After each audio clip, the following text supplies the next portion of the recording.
I have been on self-improvement for almost 2 years. In this time, I've tried different protocols to try to achieve my goals.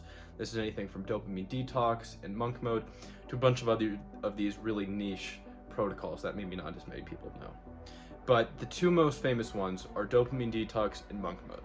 So what are the differences between the two, and when should you do a dopamine detox versus when should you go on monk mode? In this video, I'm going to break down exactly what each one means and when you should use each one, and which one, in my opinion, is the better one to go with. So I guess I can just start off with my opinion on which is better. First of all, monk mode is a set of anywhere from maybe 2 weeks to about 6 months of intense focus, where you live on a schedule, you meditate for a minimum of 10 minutes a day, and you essentially are a monk. That is why it's called monk mode. And you cut out all distractions, all bad habits, and you just work. Dopamine detox, on the other hand, is more of a 1 day or 1 week kind of thing, where you cut out absolutely everything and you just work. Now, essentially they are very similar, but the differences, in my opinion, are huge. When it comes to monk mode, a lot of times it is applied over a much longer time frame, versus dopamine detox is more of just a quick button you can push to kind of reset yourself. So which do I think is better? Personally, from my own experience, I think monk mode is very superior to dopamine detox. As dopamine detox, it's not going to be nearly as sufficient. You see a lot of these YouTube gurus where they say, oh, change your life in 2 weeks. Just do this and cut out all the bad habits for 2 weeks and then you'll be good. And it's so stupid, it's so idiotic. It's impossible to completely change your life in 2 weeks. And a lot of these people who say it is possible are delusional. It takes a long time, and if you want to really achieve something, you should go on something more like monk mode rather than dopamine detox, because dopamine detox is just a quick little day thing. I mean, if you're being completely honest with yourself, do you really think just 1 day of cutting out all the bad habits is going to really change your life that much? Not realistically, not. Whereas maybe a 6-month protocol where you're doing something like monk mode very much will.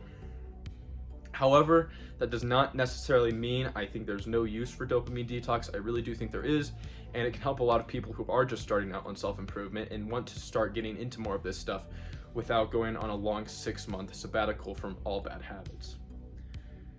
So, how do you create a monk mode protocol?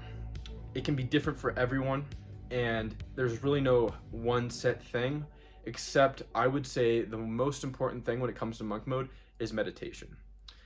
As it is known, monks meditate a lot, and if you're really trying to create a monk mode protocol, you have to be meditating at least 10 minutes every single day if you want to be on monk mode. I don't even think you can consider yourself being on monk mode unless you're meditating. Meditation has a whole array of benefits, and I'll go over all of them in a separate video, but to create a monk mode protocol, you have to be meditating.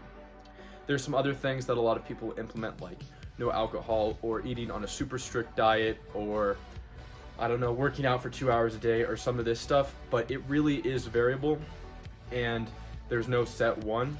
So what I would say is try to implement 5 things that are considered hard. Now I'm gonna put up a list on the screen of some of the best, I guess, bang for your buck habits and things you can implement on your monk mode protocol. Stuff like eating a perfect diet, meditating, cold tubs, working for 8 hours a day, hard workouts, runs. The list is really endless. You can add anything you really want to this, just as long as it is improving yourself.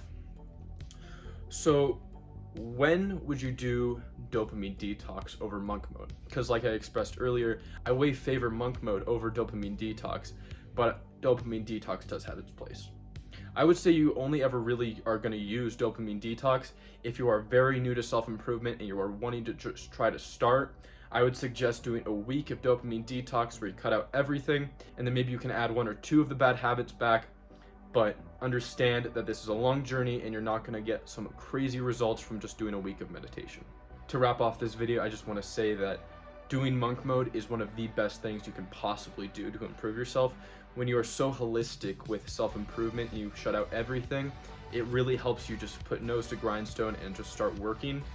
It might sound a little extreme to do this for super long periods of time, but even just doing it for a month can really help a lot. But just try to make it something that you can continuously do. But as always, strive for greatness.